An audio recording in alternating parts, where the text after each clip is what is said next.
7h, 9h, Europe 1 matin. Le livre du jour, Nicolas Caro. Alors c'est un format poche intitulé Roman fleuve. C'est aussi long que ça, ce bouquin ? Même pas, en fait, il faut prendre le mot fleuve au sens littéral. C'est le roman d'une aventure sur un fleuve. Et quand je dis aventure, le mot est faible. Épopée, équipée folle, plutôt il y a un avertissement de l'éditeur avant de plonger dans le torrent hostile. Je cite, « Ce périple, 3 jeunes gens l'ont réellement entrepris au mépris du danger, au péril de leur vie et malgré les supplications de leurs familles respectives. Ils l'ont fait pour le rayonnement de la France, le progrès de la science et aussi un peu pour passer le temps. » Et cette note se termine par cette mise en garde.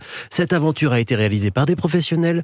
N'essayez pas de la reproduire chez vous. Bon, qu'ont-ils fait, ces aventuriers ? Rien de moins que de descendre la Seine de Paris jusqu'à Honfleur. Oui, monsieur. 3 amis à peine 30 ans qui décident sur un coup de tête de tenter l'impossible. Pour ça, d'abord, il leur faut un bateau. Alors, ils cherchent partout, à commencer par le Bon Coin. Et ils trouvent, c'est un canoë négocié 200 €. Mais ce canoë, figurez-vous, leur annonce le vendeur, aurait peut-être éventuellement, c'est pas sûr, mais quand même appartenu à Véronique Sanson. Impressionnant. Ouais. Alors, ça change tout. ils préparent leur embarcation, ils la baptisent déjà, ce sera bateau, tout simplement. Pourquoi chercher midi à 14h ? Ils se disent qu'avec une voile, ce serait peut-être plus pratique, ce sera un vieux rideau de douche tenu par des colliers de serrage et du scotch marron à une tringle à rideau. Et enfin, ils embarquent à 3 sur le canoë. Mais oui, alors jusqu'à Mantes-la-Jolie, ça va, ils connaissent, mais ensuite, c'est l'inconnu. Ils s'arrêtent juste avant chez Sylvain Tesson et son père Philippe qui vivait au bord de la Seine. Ce sont un peu d'ailleurs les fils spirituels de Sylvain Tesson, sauf qu'ils préfèrent la Seine à la Sibérie, mais sinon, c'est le même esprit. Bon, ils ont vraiment fait tout ça ou tout est inventé ? Ils l'ont fait sérieusement, même si c'est un peu barré, vous avez compris. En fait, c'est un hommage à un vieux classique un peu oublié. 3 hommes dans un bateau du Britannique Jérôme K. Jérôme à la fin du 19e, exactement le même principe. 3 amis dans la même galère, mais sur la Tamise, et c'est très drôle, et Philibert Hume en est le digne héritier. Voilà, parce que c'est l'auteur de ce roman fleuve. Ils arrivent à Honfleur ou pas alors ? Ah bah ça vous verrez. Oui. Ben non, on va Je pas peux dévoiler rien la fin. savoir avec Nicolas. Roman fleuve, donc chez Et Folio. il y a peut-être Philippe Tesson qui les attend à la fin avec une bouteille de vin. C'est vrai. Oh, génial, Ça, c'est vrai. quelle Le belle arrivée. regretté Philippe Tesson. Le jeu vidéo de la semaine à présent, Caroline Speller. Alors là, on est dans l'aventure XXL également. Final Fantasy VII Rebirth.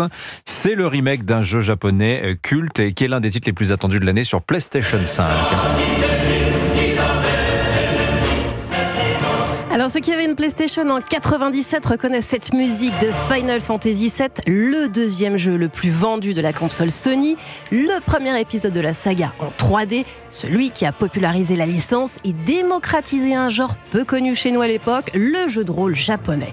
Mais il a surtout marqué toute une génération par son univers cyberpunk teinté de médiéval fantastique, son message écologique, ses combats épiques, ses héros attachants et ses symphonies. Et donc, les développeurs ont décidé d'adapter en 3 parties ce Final Fantasy VII, dont Rebirth est le second volet en fait.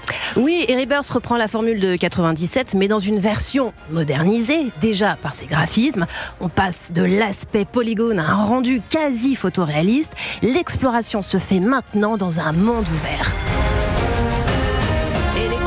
Et les combats évoluent aussi, ils ne sont plus au tour par tour comme aux échecs, mais en temps réel pour que les affrontements soient plus titanesques. Alors pour les gens qui jouent pas à la console, il faut dire ce que c'est Final Fantasy VII. Ce sont des millions de joueurs, c'est un phénomène mondial. Est-ce qu'on est toujours à ce niveau actuellement avec ce remake ? Oui, et surtout parce que c'est une vraie Madeleine de Proust. Justement, à l'époque, on était 11 millions à jouer en 97 sur cette console. Et alors, on retrouve à la tête de la même équipe des héros prêts à tout pour sauver leur monde. La planète lutte pour sa survie. À l'instant où nous parlons, elle se défend de toutes ses forces. Si l'énergie spirituelle disparaît, la planète meurt et c'est la fin.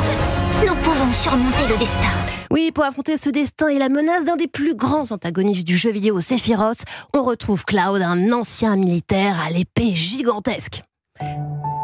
En revanche, le jeu apporte de nouveaux éléments narratifs, comme sur le vécu de nos héros. On a l'impression de retrouver de vieux amis avec qui on évoque leur joie et leur peine. Rebirth nous rappelle pourquoi Final Fantasy VII a marqué l'histoire du jeu vidéo. Voilà, et c'est des centaines d'heures de jeu par joueur, de temps perdu, diront certains, ou gagné, diront d'autres. Merci beaucoup les amis, allez à demain. Dans un instant, les